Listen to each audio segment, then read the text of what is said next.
स्वागत आप सभी का बाजार शास्त्र में। मैं हूं प्रियंका पलानंद। कहा जाता है कि हमारी प्रकृति हमारी नेचर है, उसके अपने फिनोमिनाज हैं, अपने प्रिंसिपल्स हैं, और इन फिनोमिनाज को, इन प्रिंसिपल्स को पूरा नेचुरल वर्ल्ड, पूरी दुनिया मानता है, इससे ओबे करता है।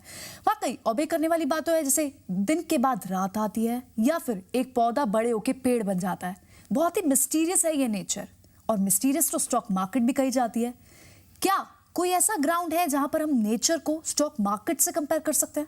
अगर आपको ये वाकई मिस्टीरियस लग रहा है तो आपकी सुलझन को सुलझाने के लिए हमारे साथ हमारे मेहमान सुनील मिगलानी बने हुए हैं। सुनील, बहुत बहुत स्वागत है आपका। I am so sure viewers को जो मैंने ये एक लाइन बोली है बहुत ही मिस्टीरियस लग रही होगी, लेकिन आई एम श्योर आपके पास समाधान जरूर होगा। क्या कोई ग्राउंड है जहां हम नेचर को स्टॉक मार्केट से कंपेयर कर सकते हैं?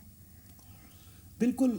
देखिए, हम शुरू से ये बात करते आए हैं, मैंने बहुत बार पहले भी बोला है कि मार्केट के हमारे जो प्रिंसिपल्स हैं और हमारी नेचर के जो प्रिंसिपल्स हैं वो लगभग एक जैसे हैं। Okay. अगर आप आंखें खोल के देखने की कोशिश करेंगे कभी, जो कि आज हम करेंगे यहाँ, आपको मालूम चल जाएगा कि कितनी सिमिलैरिटी है एक्चुअली नेचर में और हमारी मार्केट में। सबसे पहले हमें ये समझना जरूरी है कि नेचर जो है वो एक पूरा जो है इंटीग्रेटेड है। उसके अंदर कहीं पर भी कुछ अलग टूटा हुआ नहीं है। हर चीज जो है कहीं ना कहीं आपस में जुड़ी हुई है, यानी एक ना एक चीज हर चीज से कनेक्टेड है। हर चीज कनेक्टेड है आपस में, और उसके एक सेट रूल्स हैं, वो उन पे ही चलती है। Okay. हम नाम दे देते हैं कि भगवान कर रहा है, ये कर रहा है, वो एक्चुअली लॉ है। नाम हमने दे दिया। कोई आदमी वहां बैठा हुआ नहीं है जिसके 2 हाथ 2 पैर हों और वो हमें बोल रहा हो ये करिए वो करिए, या सुबह आदेश देता हो सूरज को आप निकल जाइए, चांद को बोलता हो आप डूब जाइए। ऐसा कुछ नहीं है। वाकई बहुत वैलिड पॉइंट है कि आप देखेंगे हर चीज अपने समय पर होती है। समय पे सूर्य उदय होता है, समय पर सूर्य अस्त भी हो जाता है। बिल्कुल, हर चीज एक लॉ है। Okay. एक सिस्टम है एक्चुअली। उस सिस्टम को हमने भगवान का नाम दे दिया जी। एक्चुअली है एक सिस्टम। ठीक है। मार्केट के अंदर भी एक सिस्टम है। अगर हम उसको कंपेयर करने की कोशिश करते हैं तो आप देखिए, नेचर में हम मार्केट में बार बार बात करते हैं, ट्रेंड होता है। यहाँ पे स्टॉक चलता है, एक ट्रेंड लेता है ऊपर की तरफ नीचे की तरफ। चले, नेचर में भी ये ट्रेंड होता है। यानी पहला ग्राउंड कंपैरिजन करेगा ट्रेंड। नेचर में भी ट्रेंड होता है। कैसे? ट्रेंड का मतलब है रैंडमली बिहेव नहीं होना। जी। आज अगर दिन शुरू हुआ है तो 2 घंटे बाद रात नहीं होगी। राइट। 12 घंटे तक दिन चलेगा। Right. ये है एक ट्रेंड। रात शुरू होगी, 2 घंटे बाद दिन नहीं होगा, 12 घंटे तक रात चलेगी। सर्दी आएगी, 7 महीने तक सर्दी चलेगी। जी। और मौसम चेंज होंगे, बारिश आएगी, गर्मी आएगी, एक पूरा ट्रेंड पकड़ता है। Right. और उस ट्रेंड के एक्सट्रीम तक जाता है। राइट, यानी अगर गर्मी हुई तो बहुत गर्मी भी आएगी, सर्दी आई तो बहुत सर्दी भी आप देखेंगे। मार्केट भी ऐसे करती है। हर बार, हर चाहे ऊंचाइयों में जाए तो एक्सेस करेगी, नीचे गिरे तो एक्सेस करेगी। हम कई बार कहते हैं इतना ज्यादा गर्मी पड़ने का क्या जरूरत है, इतना ज्यादा सर्दी पड़ने का क्या जरूरत है, लेकिन नेचर का यही रूल है। वो जो चीज शुरू करती है उसको एक्सेस करती है। जो चीज शुरू करती है उसको एक्सेस करती है। रात शुरू करेगी, रात एक्सेस होगी, दिन शुरू करेगी, दिन एक्सेस होगा, सर्दी शुरू करेगी, वो एक्सेस होगी, गर्मी शुरू करेगी, वो एक्सेस होगी। बिल्कुल। यहाँ पे भी। और स्टॉक मार्केट की अगर बात करें तो यहाँ डाउन ट्रेंड चलेगा, वो एक्सेस करेगा, आप सोचेंगे नहीं वहां तक गिरता जाएगा स्टॉक। जो अप ट्रेंड चलेगा आप सोचेंगे नहीं वहां तक बढ़ता जाएगा। ट्रेंड पकड़ेगा और उसको एक्सेस करेगा। नेचर का सेम रूल है। राइट, आपकी उम्मीद से ज्यादा भी चल जाएगा और आपकी उम्मीद से खराब भी परफॉर्मेंस दिखा देगा। और दूसरी चीज, नेचर में और हमारी मार्केट में भी हर चीज साइक्लिकल है। चलिए, रिपीटेशन है उसकी। सेकंड ग्राउंड ऑफ कंपैरिजन रहेगा कि साइक्लिकल नेचर, साइक्लिकल है। हर चीज साइक्लिकल है। दिन के बाद रात, रात के बाद दिन, सर्दी के बाद गर्मी, बारिश के बाद सर्दी, हर चीज वही वही वही वही रिपीट होगी। यहाँ पे भी वही होगा। अपवर्ड, डाउनवर्ड और कंसोलिडेशन, फिर अपवर्ड, फिर डाउनवर्ड, फिर कंसोलिडेशन, फिर अपवर्ड, फिर डाउनवर्ड। आज सैकड़ों सालों से मार्केट में यही होता आ रहा है। हर स्टॉक में यही होता आ रहा है, हर इंडेक्स में यही होता आ रहा है, हर कंपनी में, हर जगह आप देखेंगे एक अप ट्रेंड आएगा, डाउन ट्रेंड आएगा, कंसोलिडेशन होगा, फिर अप ट्रेंड आएगा, फिर डाउन ट्रेंड आएगा। ट्रेंड चलेगा, जो ट्रेंड चलेगा। अभी टीसीएस अगर ऊपर जा रहे हैं तो वो ऊपर ही जाता रहेगा जब तक उसका ट्रेंड नहीं घूमेगा। आप सोचेंगे ये दोनों को आपस में, उसको इतना ऊपर जाने की क्या जरूरत है और उसको उतना नीचे आने की क्या जरूरत है? दोनों एक्सट्रीम बिहेवियर दिखाते हैं। दोनों एक्सट्रीम बिहेवियर दिखाते हैं। नेचर का रूल है ये। नेचर जिस तरह से बिहेव करती है, मार्केट हमारी बिल्कुल उसी तरह से बिहेव करती है। आप अगर नेचर को और मार्केट को जोड़ने की कोशिश करेंगे ना तो आपको लगेगा बिल्कुल सेम प्रिंसिपल तो है यानी उसके। दो प्रिंसिपल्स अब तक हमने डिस्कस किए। पहला रहेगा ट्रेंड, और ट्रेंड से कनेक्टेड है कि साइक्लिकल है, दोनों अपने नेचर में साइक्लिकल है। और एक्सट्रीम करती है दोनों तरफ, Right. दोनों तरफ एक्सट्रीम करेगी। राइट। अगर ऊपर जाएगी तो एक्सट्रीम करेगी, नीचे जाएगी तो एक्सट्रीम करेगी। मार्केट भी ऐसे करती है, नेचर भी ऐसे करती है। जिस चीज को शुरू करे, बारिश शुरू होगी ना आपको लगेगा खत्म ही नहीं होने प्यारी। Right, extreme behaviour. Extreme behavior. तीसरा ट्रेडिंग, तीसरा प्लेटफॉर्म कंपैरिजन करा जाएगा एक्सट्रीम बिहेवियर, दोनों का ही। इसके अलावा और क्या ग्राउंड्स होंगे? बहुत ही मिस्टीरियस है, रहस्य में। मार्केट के बारे में आप किसी से बात करिए, बिल्कुल एक आदमी अवाक होता है, जैसे स्पीचलेस, उसको कुछ समझ नहीं आएगा। कितना ही काम करने वाला आदमी हो, कितना ही पुराना काम कर रहा हो, हर समय होश उड़े रहते हैं, जिसको हम कहते हैं। राइट। मार्केट नई नई चीजें दिखाती है। हमारी नेचर भी ऐसे मिस्टीरियस है, बहुत मिस्टीरियस है नेचर। हर चीज का रहस्य है। आप ये पता लगा सकते हो कि ऐसा कैसे होता है, लेकिन क्यों होता है नहीं पता। और वो भी आप तब पता लगा लेते हो जब वो चीज हो जाती है। स्टॉक मार्केट में भी ऐसे ही होता है और नेचर के साथ भी ऐसा होता है। बिल्कुल। आज कैसा क्यों होता है? सुनामी आ गई, हमें नहीं पता चला सुनामी किस वजह से आ गई। जब आ गई और फिर स्टडी किया जाता है तब बताया जाता है कि इस वजह से आई। बहुत ही मिस्टीरियस है उसके रहस्य, अनसर्टेनिटी है। कभी भी कुछ भी हो जाएगा, मालूम नहीं चलेगा आपको। अचानक से कुछ भी हो जाएगा, अचानक से भूकंप आ जाएंगे। मार्केट भी अनसर्टेन है और मिस्टीरियस है। एक अजीब तरह का रहस्य, एक अजीब तरह का ब्लैक होल है, जिसके बारे में किसी को भी पूरी तरह से श्योरिटी नहीं है। चाहे वो कितना भी वेटरन प्लेयर हो, कितना ही प्लेयर कितना बड़ा ही हो, पुराना, कितना ही मंझा हुआ ब्रोकर भी हो, उसको भी पूरी तरह चीजें समझ नहीं आती। बल्कि जितना ज्यादा पुराना होगा, जितना ज्यादा मंझा हुआ होगा, आप उससे पूछेंगे वो हमेशा डाउट में रहेगा। नया आदमी तो हमेशा कॉन्फिडेंट होगा कि मैं जानता हूं यहाँ पे। ऐसे यहाँ पे भी होता है नेचर में। Market always keeps you in a doubt, हमेशा डाउट में रखेगी मार्केट आपको। जो इंटेलिजेंट प्लेयर होंगे, जो पुराने हैं लोग, वो ये जानते हैं आप श्योर हो ही नहीं सकते कभी भी। ऐसे नेचर में भी आप कभी भी श्योरिटी से पूरी तरह नहीं कह सकते कि मैं जानता हूं इस बारे में। आज हमारी साइंस कितनी भी ऊपर जा चुकी है, लेकिन आज भी ह्यूमन माइंड को पूरी तरह जान नहीं पाई है। वो क्या जानते हैं हम चांद पे चले जाते हैं, हम मंगल पे चले जाते हैं, हम आज तक अपने आप को तो पूरा नहीं जान पाए। बिल्कुल सही बात करें। बाहर की दुनिया को तो तब खोजेंगे जब अपने आप को पूरा समझ जाएंगे। हम अब तक अपने आप को ही पूरा नहीं समझ पाते हैं। आज अगर आप ह्यूमन बॉडी के पार्ट्स, आपका पार्ट मेरे पार्ट पे नहीं लगेगा, आपका लीवर मेरे लीवर में नहीं लगेगा, आप एक साइंटिफिकली लैब में जाइए, दोनों को टेस्ट करिए, कोई डॉक्टर, कोई साइंटिस्ट दोनों में फर्क नहीं बता पाएगा। लेकिन हमारी बॉडी उसको इनकार कर देती है लेने से। बिल्कुल। हमारी बॉडी के पास ऐसा कौन सा सेंसर है जो उस पता चल जाता है कि ये मेरा वाला लीवर नहीं है। राइट। एक और चीज बहुत स्ट्रेंज है ना सुनील, आप देखिए कि इतनी दुनिया है, सिर्फ भारत देश में ही देखा जाए तो 100 करोड़ से ज्यादा की आबादी है, इतने लोग हैं, वही 2 आंखें हैं, वही एक नाक है, वही 2 हाथ हैं, लेकिन किसी की शक्ल किसी का मैच नहीं करता है, किसी का मैच नहीं करता है। यही तो रहस्य है। क्यों होता है? आपके हाथ का अंगूठे का जो लाइन होता है वो मैच नहीं करेगा, आपका स्किन मैच नहीं करेगा, जबकि आप उसको लैब में टेस्ट करने जब जाएंगे तो आपको फर्क नहीं पता चलेगा। साइंटिस्ट बोलेगा एक ही चीज है, सब कुछ एक ही है, लेकिन आप उसको दूसरी बॉडी में शिफ्ट करके देखिए, बॉडी बता देगी एक नहीं है। Yes right. बॉडी बता देगी एक नहीं है। ऑर्गन्स को नहीं लिया जाता, नहीं लिया जा सकता, ब्लड ग्रुप नहीं लिया जा सकते एक दूसरे बिल्कुल के। वो फिर भी लिया जा सकता है अगर सेम हो तो। लेकिन हमारी सोचिए, हमारी बॉडी के अंदर नेचर ने जो बनाया है, कितना सेंसर है कि जिसको लैब नहीं पकड़ पाती, साइंटिस्ट नहीं पकड़ पाते, केमिकल्स नहीं पकड़ पाते, हमारी बॉडी पकड़ लेती है उस चीज को। राइट। क्या है ये रहस्य? मार्केट में भी ऐसा ही एक मिस्टीरियस है। हम कभी भी इसके बारे में पूरा नहीं जान पाएंगे, लेकिन हम कोशिश करेंगे कि इसके सिस्टम की बात करें। एक्चुअली मार्केट के सिस्टम, एक मार्केट का एक बहुत बड़ा और अपना जो लॉ है, जो नेचर का भी लॉ है, survival of the fittest. Nature का लॉ है ये, सर्वाइवल ऑफ द फिटेस्ट। जो ताकतवर होगा वो जीत जाएगा। बिल्कुल। मार्केट में भी जो ताकतवर होता है। देखिए, नेचर भेदभाव नहीं करती। ये किस्मत, ये वो नेचर में नहीं होता। नेचर में होता है कर्म, नेचर में होता है काम आपका। आज एक शेर है, वो हिरन के पीछे भाग रहा है जी। अब हिरन अगर तेज भाग पाएगा तो हिरन बच जाएगा, और शेर अगर तेज भाग पाएगा तो शेर बच जाएगा, क्योंकि खाना मिल जाएगा। बिल्कुल। अब अगर हिरन का अगर ये बोले कि हे भगवान मेरे को बचा लो, क्या भगवान बचा लो, भागो भागो, आपको टेंडेंसी दी हुई है, आपको यही तो एक फितरत दी हुई है, भागो आप, की। क्या भगवान बचा लो, भागो। अगर बचना है तो भागो, और नहीं तो शेर खा जाएगा। और अगर शेर भाग नहीं पाया तो वो भी कल को नहीं कह सकता कि मेरी किस्मत खराब है। उसको मालूम है ये किस्मत की बात है ना, सिर्फ हम इंसान करते हैं, जानवर नहीं करते। वो कहते हैं चल मैं कल तेज भागूंगा, हम कहते हैं हमारी किस्मत खराब है। ये एक्चुअली नेचर में किस्मत होती नहीं है, हम पहले बात कर चुके हैं। नेचर में कोई लक नहीं होता, नेचर में सिर्फ काम होता है। आप स्ट्रांग हैं आप जीत जाएंगे, आप स्ट्रांग नहीं हैं आप भूखे मरेंगे। आप शेर और जो हिरन भाग रहा है उसके सामने, दोनों ही ये चाहते हैं कि वो बच जाएं। ये लड़ाई है एक्चुअली खाने की। दोनों अपना अपना कर्म कर रहे हैं। दोनों कर्म कर रहे हैं, किसके लिए? बचने के लिए, जिंदा रहने के लिए। एक जिंदा रहने के लिए दोनों का survival of the fittest. Nature का रूल है वो सर्वाइव करेगा जो फिट है दोनों में से। अगर हिरन तेज भाग सकता है तो वो बचेगा, अगर शेर तेज भाग सकता है तो वो बचेगा।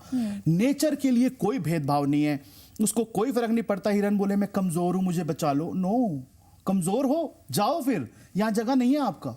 मार्केट में भी आज एक आदमी बोलता है सर मेरे पास 50,000 रुपए मुझे छोड़ दो, कोई नहीं छोड़ा जाएगा, सबसे पहले उसको मारा जाएगा। मर्सी नहीं दिखाती नेचर। नो मर्सी, कोई मर्सी नहीं है यहाँ पे, कोई दया नहीं दिखाने हैं। आज स्टॉक मार्केट अगर आप में समझ नहीं है, आप ट्रेड डालते हो और फिर भगवान की पूजा करते हो, हे हनुमान जी मुझे बचा लो। कोई हनुमान जी बचाने नहीं आने वाले। हनुमान जी से पूछ के ट्रेड डाला था? नहीं। क्यों बचाने आएंगे वो आपको? आपको नॉलेज नहीं है, आपको समझ नहीं है, आपने पैसा लगा दिया है बिना सोचे समझे, आपको लॉस होगा। That's it. नेचर का यही रूल है, मार्केट का यही रूल है। आपको समझना होगा, अंदाजे नहीं लगाने हैं, सब कुछ छोड़ नहीं देना है, आपको काम करना है। अगर आप काम नहीं कर पाए तो आप बाहर। जैसे नेचर में वैसे मार्केट में। राइट। मार्केट और नेचर एक्चुअली बिल्कुल सिमिलर है दोनों। अगर आप बात करेंगे उस टर्म्स में आपको मालूम चलेगा दोनों की बहुत सारी चीजें आपस में मिलती हैं। राइट। और सर्वाइवल ऑफ द फिटेस्ट अगर आपने जैसे बताया ये हिरन नेचर के एग्जांपल में, अगर इसे हम स्टॉक मार्केट में अप्लाई कर दें तो वाकई फिटेस्ट यानी जो स्ट्रॉन्गेस्ट है, जो स्ट्रॉन्ग हैंड है। स्ट्रॉन्ग हैंड पैसे में, स्ट्रॉन्ग हैंड समझ में। जरूरी नहीं है कि आपके पास पैसा ज्यादा हो। देखिए ये सबसे जरूरी बात है। हम अगर इस तरह की बात बोलेंगे तो सामने लगेगा कि हाँ ऐसा बोल रहे हैं कि पैसा ज्यादा होना, कोई जरूरी नहीं है। नहीं, ये क्राइटेरिया ही अलग है। पैसा हो सकता है, नॉलेज हो सकती है, नेटवर्किंग हो सकती है, इंफॉर्मेशन हो सकती है। पैसा और नॉलेज जो है एक्चुअली एक ही बात है। अगर एक के आदमी के पास पैसा है, एक के पास नॉलेज है, तो दोनों एक्चुअली बराबर हैं। पैसा और नॉलेज दोनों एक्चुअली बराबर है जी। एक को दूसरे की जरूरत है, नॉलेज को पैसे की जरूरत है, पैसे को नॉलेज की जरूरत है, तभी दोनों आगे बढ़ सकते हैं। राइट, बिल्कुल। एक आदमी कहता है मेरे पास पैसा नहीं है, अगर नॉलेज है तो आप कंपनसेट कर रहे हो उस चीज को। अगर आपके पास पैसा है और नॉलेज नहीं है तो भी ठीक है, तो भी ठीक है जी। तो इसलिए ऐसा मत समझिए कि आपके पास पैसे की दिक्कत है तो प्रॉब्लम आएगा। नॉलेज अगर है, आप नॉलेज के उससे काम कर रहे हो सेंस से, तो भी आप काम कर सकते हो, लेकिन उस एरिया में भी आपको स्ट्रांग होना पड़ेगा। बिल्कुल। सर्वाइवल ऑफ द फिटेस्ट का मतलब है आप स्ट्रांग होंगे तो आप बचेंगे, आप स्ट्रांग नहीं होंगे तो नहीं बचेंगे, चाहे वो किसी भी एरिया में स्ट्रांग हो। चाहे वो आपके पैसे के मामले में हो, चाहे नॉलेज के मामले में हो, चाहे फिर आप किस्मत जिसको मानते हो, अगर उसके मामले में धनी हो, जो भी मानते हैं अगर वो भी मान सकते हैं, अगर आप मानते हो तो जो भी धनी है। हाँ। और यहाँ पर एक बात और बताऊं, यहाँ पे जैसे हमारी नेचर में ना कुछ इनविजिबल हैंड्स है। ओके। इनविजिबल हैंड का मतलब जिनको हम महसूस तो कर सकते हैं, कभी देखा नहीं है हमने आज तक। अब महसूस करेंगे उसको। कई बार आप भी नोट करेंगे आपके साथ कुछ काम ऐसे होते हैं जो आपको लग रहा होता है इम्पॉसिबल है, लेकिन जैसे कोई हाथ लगा देता है और हो जाते हैं। वाकई ये बहुत कई बार ऐसे लगता है आपको कि कोई आपका एक्सीडेंट होते होते ऐसे बचा के आपको लगता है मैं बच ही नहीं सकता था यहाँ से। कुछ है यहाँ पर जो आपके ऊपर जो है आपको देखता रहता है, निगाह रखे हुए। हाँ, ऐसा लगता है जैसे हम किसी की छत्र छाया में हैं। कोई इनविजिबल है, कोई इनविजिबल हैंड है जो इस नेचर को चलाते हैं। पौधा अपने आप खिल जाता है, आप बीज बोते हैं, आप तो कुछ नहीं करते ना करने के लिए, अपने आप खिलता है। सब कुछ अपने आप हो रहा है। क्या अपने आप हो रहा है? नो। आज एक दीवार के ऊपर बोर्ड लगा हो और मैं आपको कहूं कि ये बोर्ड अपने आप जाके टंग गया, किसी ने नहीं टांगा, क्या आप मानेंगे? नहीं, बिल्कुल नहीं। इतना सब कुछ हो रहा है, क्या अपने आप हो रहा है? छोटा सा बच्चा है, बड़ा हो जाता है, अपने आप हो रहा है। सब कुछ अपने आप हो रहा है।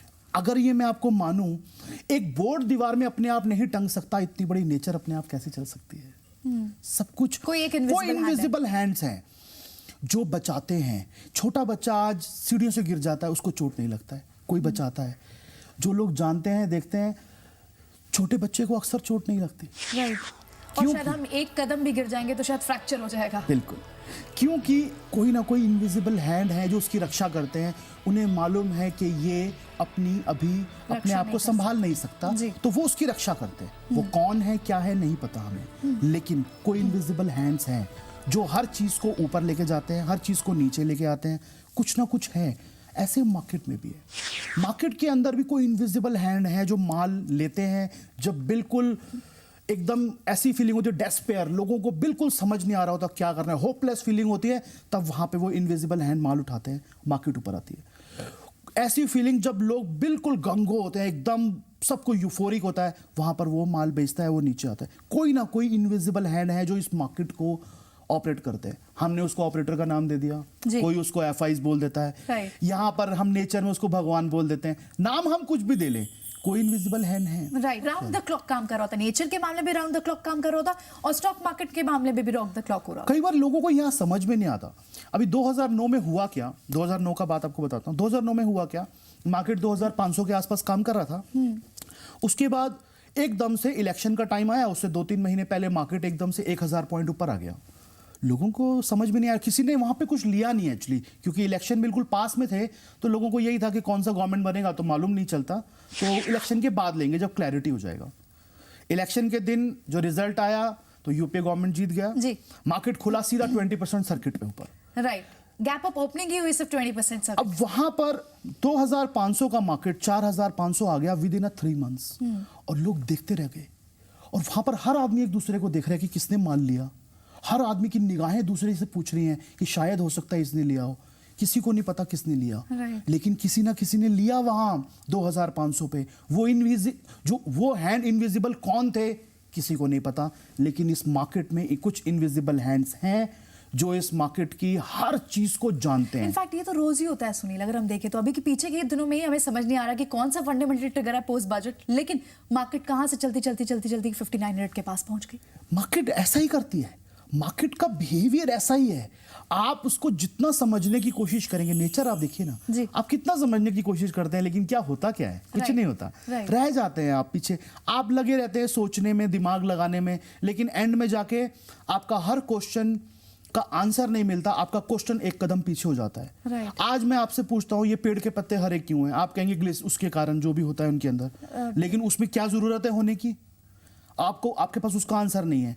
नेचर के अंदर भी हम जिस चीज का भी आंसर ढूंढते हैं, हम आंसर बताने की कोशिश करते हैं, एक्चुअल हमें आंसर नहीं मिलता, हमारा क्वेश्चन एक कदम पीछे हट जाता है। इनफैक्ट एक क्वेश्चन और ऐड हो जाता है, क्वेश्चन ऐड हो जाता है कि क्यों ऐसा, छोटे बच्चों के एकेडमिक्स की बुक में एक चैप्टर और ऐड हो जाता है।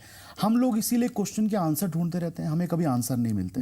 मार्केट के अंदर भी ऐसा ही होता है, हम हमेशा आंसर ढूंढने की कोशिश करते हैं, लेकिन हमें कभी आंसर नहीं मिलता। राइट। मार्केट में बहुत ही स्ट्रिक्ट डिसिप्लिन है, नेचर में भी हमारे बहुत स्ट्रिक्ट डिसिप्लिन है। आज अगर सूरज ने सुबह निकलना है तो उसने टाइम पे निकल जाना है, आप हो या नहीं हो। वाकई ये बात बिल्कुल सही कह रहे हैं आप सुनील। इनफैक्ट ये सारी बातें हमने कभी सोची ही नहीं थी, हमारे ध्यान में ही कभी नहीं गई कि जानते हैं हम रोज है, रोज देखते हैं, रोज समझते हैं, लेकिन इस तरफ ध्यान नहीं गया कि वाकई एक स्ट्रिक्ट डिसिप्लिन की बात हो रही है, इनविजिबल हैंड की बात हो रही है, और कई सारे ये रूल्स नेचर के जो अब तक हमने, इनफैक्ट ये सिर्फ कुछ रूल्स ही हैं जो हमने डिस्कस किया, और भी रूल्स डिस्कस करेंगे, और ये तमाम रूल्स स्टॉक मार्केट में भी एप्लीकेबल होते हैं। क्या ये तमाम रूल्स, इन पर भी चर्चा जारी रहेगी। इनफैक्ट इस एपिसोड को हम आगे भी एक्सटेंड करेंगे, लेकिन फिलहाल वक्त एक छोटे से ब्रेक का है, और क्योंकि हमारे व्यूअर्स बेसब्री से इंतजार करते हैं एक स्टॉक पिक जानने का भी, तो वह एक ब्रेक लेंगे और ब्रेक से लौटते ही जानेंगे कि आज सुनील कौन सी स्टॉक पिक दे रहे हैं। वक्त छोटे से ब्रेक का, लेकिन आप ईमेल एड्रेस जरूर नोट कीजिए अगर आपकी भी कोई क्वेरी है, कोई सवाल समझना चाहते हैं। bazaarshastra@zenetwork.com पर आप हमें अपने सुझाव, अपने प्रश्न, अपने तमाम जो आपके माइंड में कोई भी कॉन्सेप्ट जो समझना चाहते हैं, आप भेज सकते हैं। बने रहे हमारे साथ।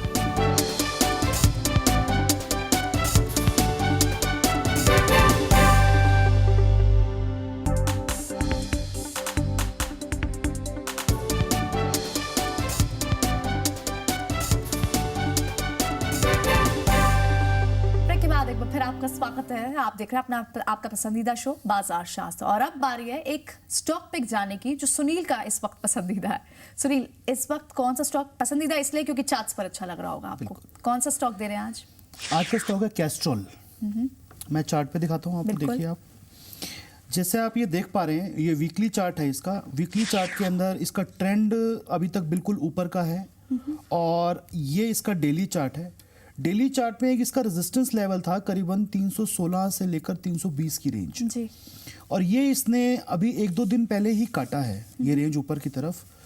तो एक तो अप ट्रेंड में है ये स्टॉक और बहुत ही अच्छी कंपनी है ये, और जी। बहुत ही अच्छा चार्ट है, क्लासिकल चार्ट है ये अप ट्रेंड का।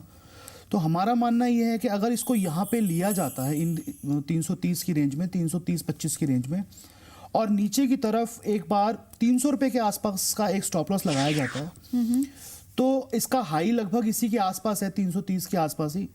तो अगर ये हाई क्रॉस हो जाता है, जो कि लग रहा है चार्ट देख के इसका हाई क्रॉस हो जाएगा, तो जब भी हाई क्रॉस होते हैं उस समय टारगेट तो नहीं दिए जाते क्योंकि मालूम नहीं है कहाँ तक जाएगा ऊपर, लेकिन फिर भी 360 से लेकर 370 रुपए तक का पहला टारगेट है इसका।